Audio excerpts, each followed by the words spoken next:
ಇಲ್ಲಿ ನಾವು ತಿಳಿಸಿದ್ದೇವೆ. ನಾಯಕರನ್ನ ನಾವು ಯಾವ ರೀತಿ ನೋಡಬೇಕು ಅನ್ನೋದನ್ನು ಕೂಡ ಈ ಒಂದು ಉತ್ತರದಲ್ಲಿ ಭಗವಂತ ತಿಳಿಸಿದ್ದಾರೆ.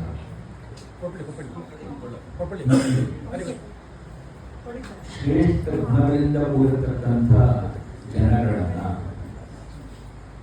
ಮಹಾಂತರು ಅಂತಂದ್ರೆ ಅಂತಂದ್ರೆ ಶ್ರೇಷ್ಠ ಜನಗಳು. ಯಾವ ಆಶ್ರಮದ ಮಹಾಂತರಾಗಿರ್ಬೋದು.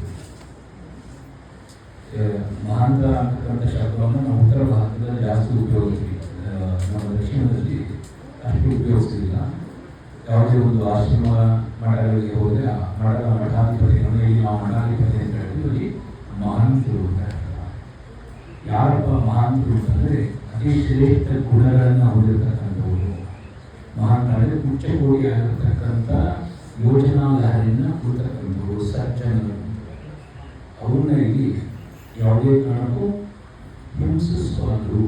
ಅಂದರೆ ಅವರಿಗೆ ಮಾನಸಿಕವಾಗಲಿ ಶಾರೀರಿಕವಾಗಲಿ ಅವರಿಗೆ ತೊಂದರೆಯನ್ನು ಕೊಡಬಾರದು ಅಂತ. ಯಾಕೆಂದರೆ ಅವನ್ನ ಇಲ್ಲಿ ನಾವು ಭಗವಂತನನ್ನ ದೃಷ್ಟಿಯಿಂದ ನೋಡ್ತೀವಿ. ಇಲ್ಲಿ ಯುದ್ಧದಲ್ಲಿ ಮಾಡಿದಾಗ ಇಲ್ಲಿ ಇವನ್ನ ಸೇನಾಧಿಪತಿಯಾಗಿ ಆ ಭಗವಂತನನ್ನು ಬಿಂಬಿಸ್ತಾ ಅಪ್ಪ ಆ ರೌದ್ರಾವತಾರ ಆದಾಗ ಬಹಳಷ್ಟು ಜನ ಕೋಪಕ್ಕೆ ಒಳಗಾದಾಗ ತಮ್ಮ ಪ್ರಜ್ಞೆಯನ್ನು ಕಳ್ಕೊಂಡು ಏನೇನು ಮಾಡ್ತಾರೆ ಎಂದು ಗೊತ್ತಾಗುವುದಿಲ್ಲ. ಆದರೆ ನೀನು ಯಾವುದೇ ಕಾರಣಕ್ಕೂ ರೌದ್ರಾವತಾರ ಕಾಡಿದ್ರೂ ಕೂಡ ಸಜ್ಜನರನ್ನ ಕೇವಲ ನನ್ನ ಶತ್ರುಗಳನ್ನು ಸಂಹಾರ ಮಾಡು, ನನ್ನ ಶತ್ರುಗಳಲ್ಲೂ ಸಜ್ಜನರಿದ್ದರೆ ಅವರನ್ನು ಸಂಹಾರ ಮಾಡಬೇಡ ನೀನು ಅಂತ. ಅಂದ್ರೇನು? ಸಂಪನ್ನರಾಗಿರ್ತಕ್ಕಂಥ ಪೂಜೆಯನ್ನು ರಕ್ಷಣೆ ಮಾಡಬೇಕಾಗಿರ್ತಕ್ಕಂಥ ನಮ್ಮ ಕರ್ತವ್ಯ. ಅವರಿಗೆ ಹಿಂಸೆಯನ್ನು ಕೊಡಬಾರದು ಅಂತಕ್ಕಂಥದ್ದು. ಜೊತೆಗೆ ಅರ್ಭಕಂ ಅಂತ ಹೇಳ್ತಾರೆ. ಸಣ್ಣ ಮಕ್ಕಳು ಅರ್ಭಕಂಗೆ ಕೆಲವರು ಏನು ಉತ್ತರ ಕೊಡ್ತಾರೆ ಅಂದರೆ ಗರ್ಭದಲ್ಲಿರ್ತಕ್ಕಂಥ ಶಿಶು ಅಂತ ಹೇಳ್ತಾರೆ. ಇನ್ನೂ ಒಳಗೆ ಹೋದಾಗ ಆ ಪಿಂಡದ ಒಂದು ರೂಪವನ್ನು ಕೂಡ ಆ ಒಂದು ಅಂಡಾಣು ಹಾಗೂ ಹೂವಿನಿಂದ ಪರಿಪೂರ್ಣ ಪಕ್ವವಾಗಿರೋದಿಲ್ಲ ಪಿಂಡವೂ ಕೂಡ. ಆದರೂ ಕೂಡ ಅಂಥ ಒಂದು ಹೆಣ್ಮಕ್ಕಳನ್ನು ಕೂಡ ಹಿಂಸಿಸಬಾರದು. ಅಂದರೆ ಮಾನಸಿಕವಾಗಿ ಶಾರೀರಿಕವಾಗಿ ಅವರಿಗೆ ತೊಂದರೆಯನ್ನು ಕೊಡಬಾರದು. ಅಂದರೆ ಏನೊಂದು ಪ್ರೆಗ್ನೆನ್ಸಿನಲ್ಲಿ ಏನೋ ಬಸ್ತಿ ಕನ್ನಡ ಅವರಿಗೆ ಯಾವುದೇ ಕಾರಣಕ್ಕೂ ಕೂಡ ಶಾರೀರಿಕ ಮಾನಸಿಕ ತೊಂದರೆ ಆಗಬಾರದು ಅಂತ. ಅಂದರೆ ಆ ಒಂದು ಸಮಯದಲ್ಲಿ ಆ ಹೆಣ್ಣು ಮಗಳಾಗಿರ್ತಕ್ಕಂಥದ್ದು ಆ ಮಾನವೀಯ ಪರಿಪೂರ್ಣವಾಗಿ ವಿಶ್ರಾಂತಿಯಲ್ಲಿರಬೇಕು. ವಿಶ್ರಾಂತಿಯನ್ನು ಮೂವತ್ತು ನಡ್ಕೊಂಡಿರುವಲ್ಲ, ಚೆನ್ನಾಗಿ ಮೂವತ್ತು ನಡ್ಕೊಂಡಿದ್ರೆ ಬಹಳ ಕಷ್ಟ ಆಗುವುದಿಲ್ಲ. ಆಮೇಲೆ ಓಡಾಡಿಕೊಂಡಿರಬೇಕು ಅಂದರೆ ಮಾನಸಿಕವಾಗಿ ಬಹಳಷ್ಟು ಪ್ರಬೋಧನಾಗಿರಬೇಕು ಅಂತ. ಅವಾಗಲೇ ಉಚ್ಚಕೋಟಿಯಾಗಿರ್ತಕ್ಕಂಥ ಆ ಒಂದು ಜೀವ ಆ ಗರ್ಭವನ್ನು ಪ್ರವೇಶ ಮಾಡ್ತದೆ. ಈ ಗರ್ಭವನ್ನು ನಮಗೆ ಯಾವಾಗ ಜೀವ ಗರ್ಭವನ್ನು ಪ್ರವೇಶ ಮಾಡುತ್ತೆ ಅಂತ ನೋಡಿದಾಗ ಆ ಜೀವದ ಕರ್ಮದ ಆಧಾರದ ಮೇಲೆ ನಾವು ಹೇಳ್ಬೋದು ನಾನಪ್ಪ ನನ್ನ ಅಮ್ಮ ಅಂತ ನಾನು ಹೇಳ್ಬೋದು, ಹೆಮ್ಮೆಯಿಂದ. ಆದರೆ ಜೀವವನ್ನು ಗರ್ಭಕ್ಕೆ ಪ್ರವೇಶ ಮಾಡಿಸ್ತಕ್ಕಂಥ ಸಾಮರ್ಥ್ಯ ನನಗಿಲ್ಲ. ಯಾವ ತಂದೆ ತಾಯಿಗೂ ಆ ಸಾಮರ್ಥ್ಯ ಕೊಟ್ಟಿಲ್ಲ ಭಗವಂತ. ಯಾವ ತಂದೆ ತಾಯಿಗೂ ಕೂಡ ತಂದೆ ತಾಯಿ ಆಗಿರ್ತಕ್ಕಂಥ ನನಗೆ ಇಂಥ ಮಗು ಬೇಕು ಅಂತ ಆಸೆ ಪಡ್ಬೋದು. ಆದರೆ ನಿರ್ಧಾರವನ್ನು ಮಾಡಲಿಕ್ಕಾಗಲ್ಲ. ಯಾವ ತಂದೆ ತಾಯಿಗೂ ಕೂಡ ಮೂಗಿ ಎಲ್ಲಿಗೂ ಅಲ್ಲೇ ತಂದೆ ತಾಯಿ ಯಾರೂ ಅಲ್ಲ. ಕಣ್ಣು ಕಿವಿ ಬಾಯಿ ಎಲ್ಲಿ ಯಾವ್ಯಾವ ಜಾಗದಲ್ಲಿ ಇತ್ತು ಮನುಷ್ಯನಿಗೆ ಆ ಜಾಗದಲ್ಲಿ ಯಾವ ಅಪ್ಪ ಅಮ್ಮನೂ ಇಟ್ಟಿಲ್ಲ. ಅದು ಭಗವಂತನ ಒಂದು ಕೃಪೆ. ಅಪ್ಪ ಅಮ್ಮನ ಕೈಗೆ ಆ ಒಂದು ಶಕ್ತಿಯನ್ನು ಪಡ್ಕೊಂಡಿದ್ರೆ ಎಷ್ಟು ನಮಗೆ ತಾಯಿ ಭಾಗದಲ್ಲಿ ಬರಬೇಕು ನೋಡಿ.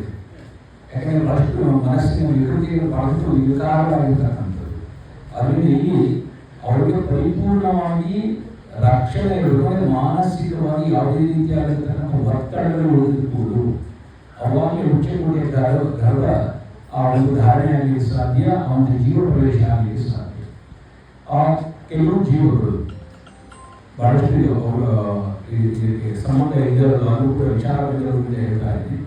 ಬಹಳಷ್ಟು ಜೀವಗಳು ಮೊದಲನೇ ತಿಂಗಳು ಒಳಭಾಗದಲ್ಲಿ 15 ದಿನದಲ್ಲಿ ಪ್ರವೇಶ ಮಾಡತಕ್ಕಂಥ ಸಂಭವವೂ ಇದೆ. ಯಾಕೆಂತಂದ್ರೆ ಅವನು ಆ ಜೀವ ಮಾಡಿರ್ತಕ್ಕಂಥ ಪಾಪ ಪುಣ್ಯ ಕರ್ಮಗಳ ಆಧಾರದ ಮೇಲೆ ಆ 9 ತಿಂಗಳು ಆ ಗರ್ಭವನ್ನು ಏನು ಹೇಳ್ತೀವಿ ಅಂತಂದ್ರೆ ಅದೊಂದು ನಾಶ ಕೋಣೆ ಅಂತ ಹೇಳ್ತೀವಿ. ಕಟ್ಟುವಾಗಿರ್ತಕ್ಕಂಥ ಪರಿಪೂರ್ಣವಾಗಿರ್ತಕ್ಕಂಥ ಕೋಣೆ. ಅಲ್ಲಿ ಅವರು ಕಷ್ಟವನ್ನೇ ಅನುಭವಿಸ್ತಕ್ಕಂಥವ್ರು. ಇವರಿಗೆ ಇಚ್ಛೆ ಆಯಿತು ಅಂತ ಕಾರಣದಿಂದ ಅನುಭವಿಸೋ ಗರ್ಭದಲ್ಲಿರ್ತಕ್ಕಂಥ ಮಗು. ಅದರಿಂದ ಕೆಲವು ಜೀವಗಳು ತಮ್ಮ ಪಾತ್ರವನ್ನು ಕಳ್ಕೊಳ್ಳಿಕ್ಕೋಸ್ಕರ ಬೇಗ ಆ ಒಂದು ಗರ್ಭದಲ್ಲಿ ಪ್ರವೇಶ ಆಗುತ್ತೆ. ಉಚ್ಚಕೋಟಿಯ ಆ ಒಂದು ಜೀವ ನಿಧಾನವಾಗಿ 3ನೇ ತಿಂಗಳು 5ನೇ ತಿಂಗಳು ಆದಮೇಲೆ ಪ್ರವೇಶವಾಗ್ತಕ್ಕಂಥದ್ದು. ಸಾಮಾನ್ಯವಾಗಿ ಆ ಒಂದು 3ನೇ ತಿಂಗಳಿಗೆ ಪ್ರವೇಶ ಅಂತ ಹೇಳಿದ್ರೆ 5ನೇ ತಿಂಗಳಲ್ಲಿ ಲಿಂಗ ನಿರ್ಧಾರ ಅನ್ನೋದು ಕೂಡ 5ನೇ ತಿಂಗಳು ಮೊದಲು ಕೂಡ ಅದು ಗಂಡು ಹೆಣ್ಣು ಅನ್ನೋದು ಒಂದು ನಿರ್ಧಾರ ಬರಲಿಕ್ಕೆ ಸಾಧ್ಯ ಇಲ್ಲ. ಅದು ಇವತ್ತಿನ ವಿಜ್ಞಾನ ಕೂಡ ಬಹುಶಃ ಮಾತನಾಡಬಹುದು. ನಮ್ಮ ಸನಾತನ ಧರ್ಮದಲ್ಲೂ ಕೂಡ ಗ್ರಂಥಗಳು ಇದು ಉಲ್ಲೇಖ ಆಗಿರ್ತಕ್ಕಂಥದ್ದು. ಅದರಿಂದ ಅಂತಹ ವ್ಯಕ್ತಿಗಳನ್ನು ಕೂಡ ಅಂದರೆ ಗರ್ಭಧಾರಣೆ ಇರತಕ್ಕಂಥ ಮಕ್ಕಳು ಇರ್ಬೋದು, ಆ ಮಕ್ಕಳನ್ನ ಹೊಂದಿರತಕ್ಕಂಥ ಆ ತಾಯಿ ಇರ್ಬೋದು, ಯಾರೂ ಕೂಡ ಹಿಂಸೆ ಆಗಬಾರ್ದು. ಅಂದರೆ ಅರ್ಥ ಏನಪ್ಪ ಅಂತಂದರೆ ನನ್ನ ಹೆಚ್ಚು ವಿಶಾಲ ಮನೋಭಾವನೆ ಅನ್ನೋದಕ್ಕೋಸ್ಕರ ಇಲ್ಲಿ ಅರ್ಥವಾಗುತ್ತೆ. ನಮ್ಮ ಸನಾತನ ಧರ್ಮದಲ್ಲಿ ಇಲ್ಲಿ ನನ್ನ ಶತ್ರುಗಳನ್ನು ಹಿಂಸಿಸುವಂತ ನಾನು ಕೇಳ್ಕೊಳ್ತಾ ಇದ್ದೀನಿ. ನಾನು ಆರಾಧನೆ ಮಾಡ್ತಾ ಇದ್ದು ಆ ರುದ್ರನ ಏನಪ್ಪ ಅಂದರೆ ನನಗೆ ತೊಂದರೆ ಕೊಡ್ತಾ ಇರ್ತಕ್ಕಂಥ ನನ್ನ ಶತ್ರುಗಳನ್ನು ಸಂಹಾರ ಮಾಡಿದ್ದೀನಿ ಅಂತ.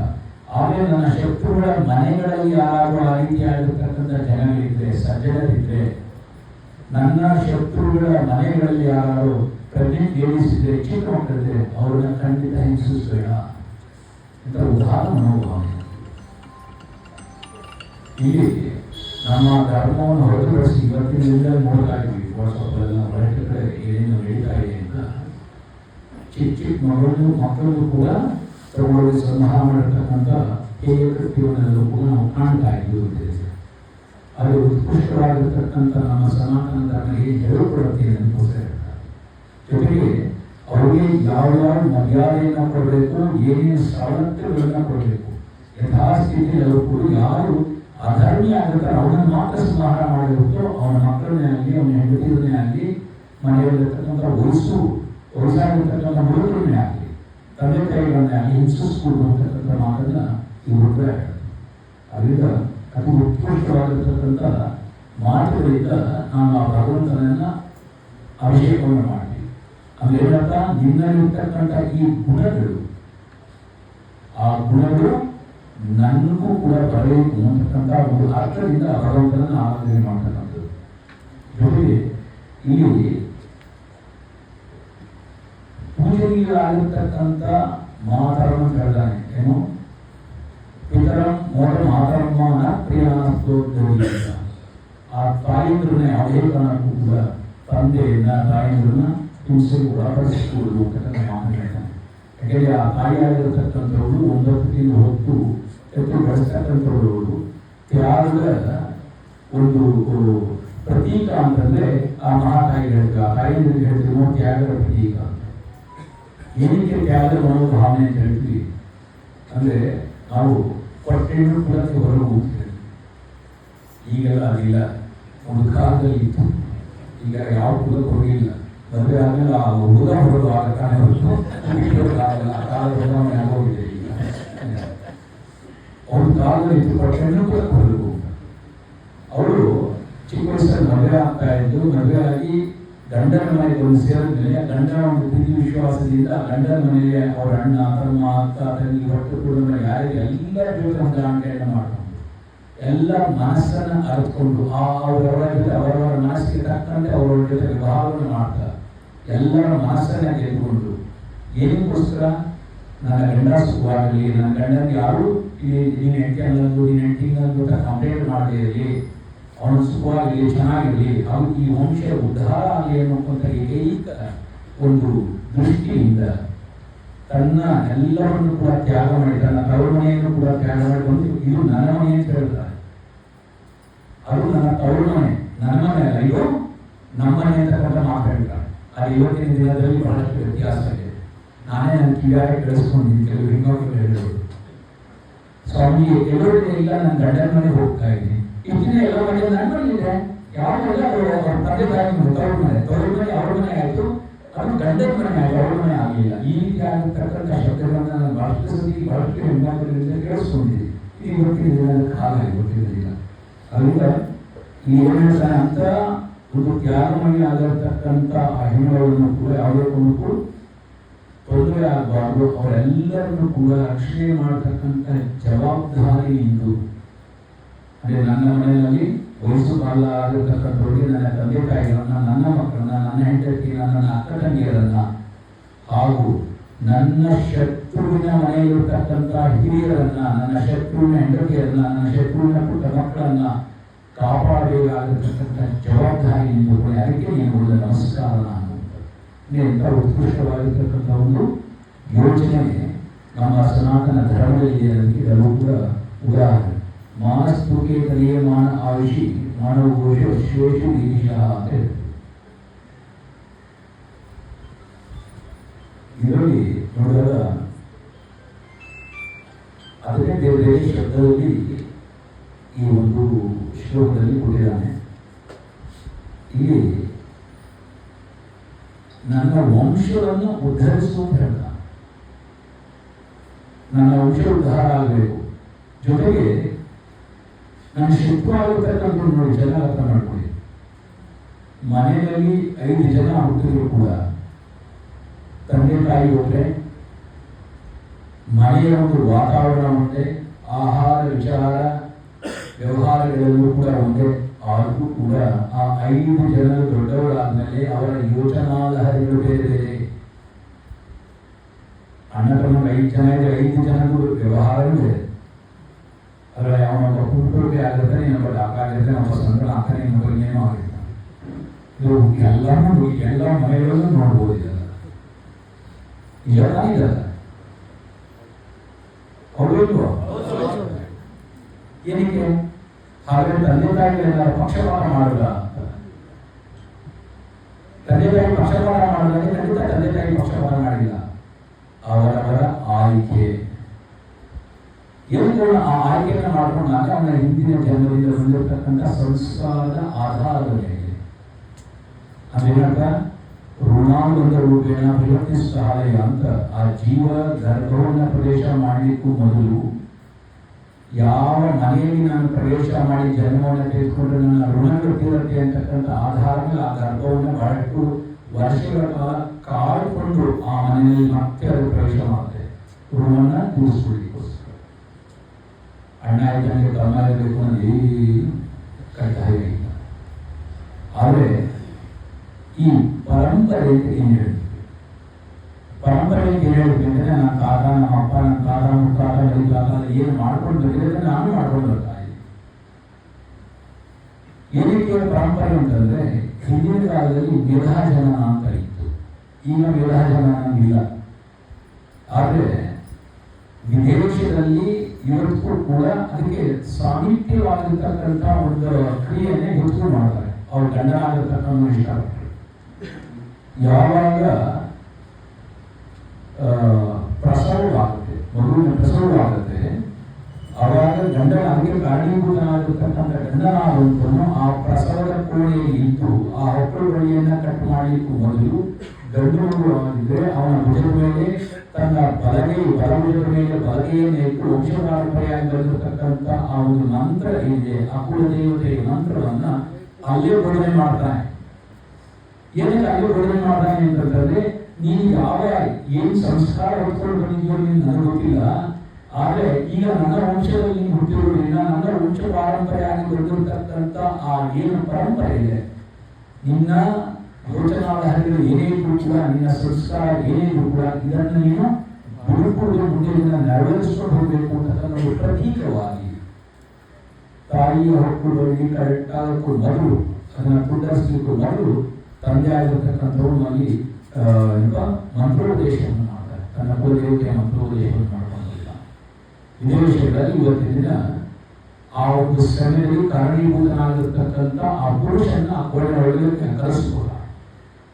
ಗಂಡನೆ ಆಗಬೇಕು ಅನ್ನೋದೇನೂ ಇಲ್ಲ. ಈಗ ನಮ್ಮ ಸಂಸ್ಕಾರ ಕೊಟ್ಟು ವ್ಯತ್ಯಾಸ ಇದೆ. ಅಲ್ಲಿ ಆ ವಂಶ ಏನಿದೆ, ಆ ವಂಶವನ್ನ ನೀನು ಏನೇನು ಸಂಸ್ಕಾರ, ಆ ವಂಶದ ಬೆಳವಣಿಗೆ ಆಗಬೇಕು, ಆ ವಂಶ ಮುಂದುವರಬೇಕು ಅಂತ.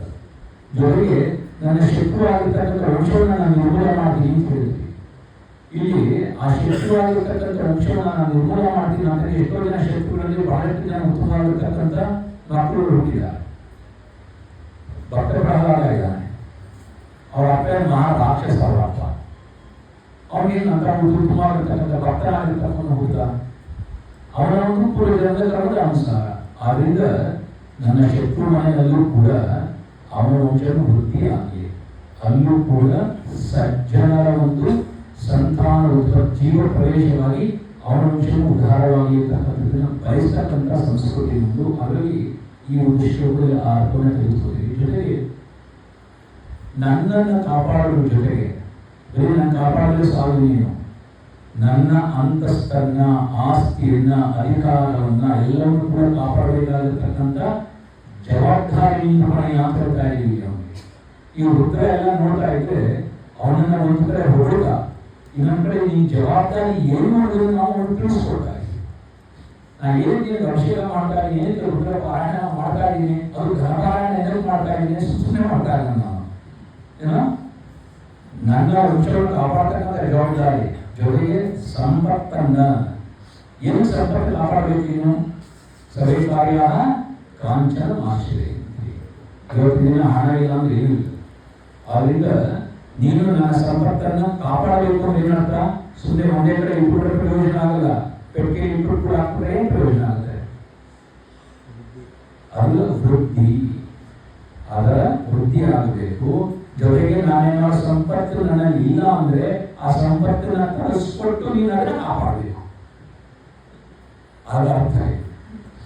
ಒಂದು ನನಗಿರ್ತಕ್ಕಂಥದ್ದು, ನಾನು ಈಗ ನಾನು ಏನೋ ಒಂದು ವ್ಯಾಪಾರ ಒಂದು 1,000 ರೂಪಾಯಿ ನನ್ನ 5,000 ರೂಪಾಯಿ ಯಾವುದೋ ವ್ಯಾಪಾರ ಹಾಕ್ಬಿಡೆ, ಎಲ್ಲ ಲಾಸ್ ಆಗೋಗಿ ಬಿದ್ದು ಬಂದ್ಬಿಟ್ಟು ಅಂದ್ರೆ ಪ್ರಯೋಜನ.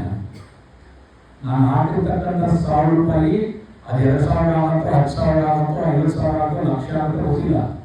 ಆದರೆ ಅಟ್ಲೀಸ್ಟ್ 1,000 ರೂಪಾಯಿ ಅಂತೂ ಲಾಸ್ ಆಗಬಾರ್ದು ನನಗೆ. ಅದಾದ್ರೂ ನನಗೆ ವಾಪಸ್ ಬರಬೇಕು. ಅದರಿಂದ ಅದನ್ನು ನನ್ನ ಸಂಪತ್ತನ್ನು ಕಾಪಾಡತಕ್ಕಂಥ ಒಂದು ಜವಾಬ್ದಾರಿ ನಿನಗೆ. ಜೊತೆಗೆ ನನ್ನಲ್ಲಿರ್ತಕ್ಕಂಥ ಶಕ್ತಿಗಳು, ಒಂದು ಸಂಪತ್ತು ಶಕ್ತಿ, ಜೊತೆಗೆ ನನ್ನಲ್ಲಿರ್ತಕ್ಕಂಥ ಪಶು ಪಕ್ಷಿಗಳು ಏನೇನಿದೆ ಎಲ್ಲರೂ ಕೂಡ, ಪಶು ಇರುವುದು, ಕುದುರೆ ಇರುವುದು, ಆನೆ ಒಂಟೆ ಎಲ್ಲ ಇರುವುದು, ಎಲ್ಲರೂ ಕೂಡ ಅದೆಲ್ಲವೂ ಕೂಡ ಲಕ್ಷ್ಮೀ ಸ್ವರೂಪವಾಗಿ ಹಿಂದಿನ ಕಾಲದಲ್ಲಿ ನಾವು ಅದನ್ನ ಲಕ್ಷ್ಮೀಯ ಸ್ವರೂಪವಾಗಿ ನೋಡ್ತಾ ಇದ್ದೀವಿ. ಯಾರ ಹತ್ರ ಜಾಸ್ತಿ ಹಸು ಏನೋ ಬಹಳ ಸಾಹುಕಾರ ಅಂತ. ಇವತ್ತು ಕುರಿಗಳನ್ನು ನೋಡಿದ್ರೆ ಜಾಸ್ತಿ ಯಾರು ಕುರಿ ಇಟ್ಕೊಂಡ್ರೆ ಅವನ ಸಾಹುಕಾರ ಅಂತೀವಿ. ಯಾಕಂದ್ರೆ ಒಂದು ಕುರಿಗಳಿಗೆ ಊಟ ಅದು ಒಂದು ಬೆಲೆ ಕೊಡ್ತಾರೆ. ಆದರೆ ನಾವು ಈಗ ಹಸು ಜಾಸ್ತಿ ಇಟ್ಕೊಂಡಿರೋನ ಸಾಹುಕಾರ ಅನ್ನಲ್ಲ. ಹಸು ಸಿಕ್ಕಾಪಟ್ಟೆ ಜಾಸ್ತಿ ಇರೋದು ಒಂದು ಮೇಂಟೈನ್ ಮಾಡಿ ಬರ್ತಾ ಇಲ್ಲ. ಅದು ನಮಗೆ ಗೊತ್ತದು, ನಾವು ಹಸು ಇಟ್ಕೊಂಡಿದ್ದೀವಿ. ಅದರಿಂದ ಇಲ್ಲಿ ಅದನ್ನ ಸಾಹುಕಾರ ಅಲ್ಲ. ಹಿಂದಿನ ಕಾಲದಲ್ಲಿ ಹಸು ಜಾಸ್ತಿ ಇರೋದನ್ನ ಸಾಹುಕಾರ ಅಂತ ಹೇಳೋದು. ನೀವು ಅದರಿಂದ ಆ ಸಂಪತ್ತುಗಳನ್ನ, ಆ ಜೀವರಾಶಿಯನ್ನ, ನನ್ನಲ್ಲಿರತಕ್ಕಂಥ ಸಂಪತ್ತು ಯಾವುದೇ ರೀತಿ ಆಗಿರ್ತಕ್ಕಂಥ ಸಂಪತ್ತು ಇರ್ಬೋದು, ಅದನ್ನ ಗೋ ಸಂಪತ್ತು ಇರ್ಬೋದು, ಅದನ್ನ ಶ್ರೀ ಸಂಪತ್ತು ಇರ್ಬೋದು, ಎಲ್ಲವೂ ಕೂಡ ಭೂ ಸಂಪತ್ತು ಇರ್ಬೋದು, ಅದೆಲ್ಲವೂ ಕೂಡ ಕಾಪಾಡ್ತಕ್ಕಂಥ ಜವಾಬ್ದಾರಿ ಹಿಂದೂಗಳೆಯ. ಆದ್ರಿಂದ ಅದನ್ನ ಕಾಯ್ಕೊಂಡು ಬರ್ತಾ ಇರತಕ್ಕಂಥ ನನ್ನ ಜನಗಳನ್ನ, ಜೊತೆಗೆ ನನ್ನ ಊರಿನ ಹಿರಿಯನಾಗಿರ್ತಕ್ಕಂಥ ಗ್ರಾಮಸ್ಥನಾಗಿರ್ತಕ್ಕಂಥ ಒಡೆಯನಾಗಿರ್ತಕ್ಕಂಥ ಏನು ಶರಪಲ್ಲಿ ಅಂತ ಹೇಳ್ತೀನಿ, ಗ್ರಾಮಸ್ಥರು ಒಡೆಯ ಏನು ಹೇಳ್ತೀನಿ ನಮಗೆ, ಗ್ರಾಮ ಪ್ರಧಾನ ಯಾರಿದ್ದಾರೆ ಅವ್ರನ್ನೂ ಕೂಡ ನೀವು ಕಾಪಾಡುವಂತ ನಾವು ಧರ್ಮವಾಗಿದ್ರೆ ಮಾತ್ರ. ಯಾಕೆಂದ್ರೆ ಅವರಿದ್ರೆ ನನ್ನ ಸಂಪತ್ತು, ನನ್ನ ಗ್ರಾಮದಲ್ಲಿರ್ತಕ್ಕಂಥ ನನ್ನ ಸಂಪತ್ತು ಕೂಡ ಕ್ಷೇಮವಾಗಿರುತ್ತೆ ಅನ್ನೋ ದೃಷ್ಟಿಯಿಂದ ಅವ್ರನ್ನೂ ಕೂಡ ಕಾಪಾಡಬೇಕಾದ ಅದಕ್ಕೋಸ್ಕರ ನೀವು ಒಂದು ನಮಸ್ಕಾರ ಆಗ್ತಕ್ಕಂಥದ್ದನ್ನ ಮಾತನ್ನ ಈ ಒಂದು ಶ್ಲೋಕದಲ್ಲಿ ಹೇಳಿದೆ. ಮುಂದಿನ ಸರಿ ಮುಂದಿನ ಕೂಡ ನೋಡೋಣ. ಯಾಕೆಂದ್ರೆ